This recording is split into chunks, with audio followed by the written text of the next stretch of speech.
আসসালামু আলাইকুম গাইস, আপনারা কেমন আছেন? আমিও আল্লাহর রহমতে ভালো আছি। আজকেও চলে আসলাম শাশুড়ি বৌমার ব্লগ নিয়ে। তো মাকে বলতেছিলাম যে মা, আপনার রান্না কি শেষ? বলতেছিল মা যে না, রান্না শেষ না, তরকারিটা হলে তারপর শেষ। তো আমি বলছিলাম যে মা, আমারে কয়টা পিঠা ভেজে দেন। তো বলছে মা যে নিয়ে আসো। তো মাকে নিয়ে আমি পিঠা দিলাম। মা এখন বেজে দিচ্ছে, পিচকারি পিঠা ভাজবে কয়টা, পাপ্পি পিঠাও ভাজবে, দুটোই ভাজবে। তো মা বেজে নিচ্ছে। তো পিঠার জন্য আমরা সবাই ওয়েট করছি। পিঠা হলে তারপর আমরা খাবো।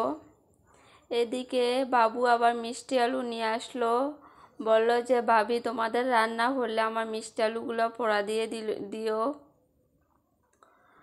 তো বাবু বসে আছে। আম্মা এদিকে অনেক দিন পর আসলো আমাদের বাড়ি। আম্মাকে অনেক দিন ধরে দেখি না, তো আজ আসলো আমাদের বাড়িতে। তো আম্মাকে বলতাছি যে আম্মা পিঠা খান। তো আমার শিফা মাও খাচ্ছে বাটিতে নিয়ে, সবার দেখা দেখি। জান্নাতি ওইদিকে দাঁড়ায় আছে বাঁশের সাথে হেলান দিয়ে। এই যে জান্নাতিকে আবার আমার মা পিঠা দিচ্ছে খাওয়ার জন্য। তো আমরা পিঠা খেলাম, খুবই মজা পিঠা। এই যে এদিকে আবার সিফাত কাঁচা আমের ভর্তা বানাচ্ছে। বলতাছিল যে দেখো লবণ কতটুক দিব, তো বেশি পড়ে গেছে, ও বিট লবণ দিবে, তার জন্য লবণটা একটু কমাইয়া দিল।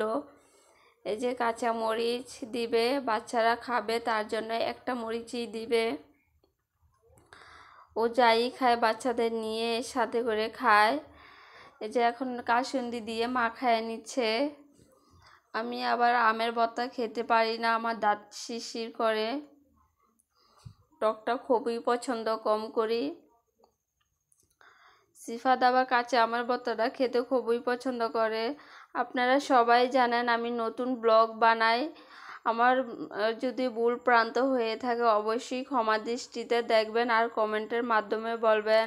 যদি ভিডিওটি ভালো লাগে ছোট্ট একটা লাইক দিয়ে ভিডিওটি কন্টিনিউ করবেন। আল্লাহ হাফেজ।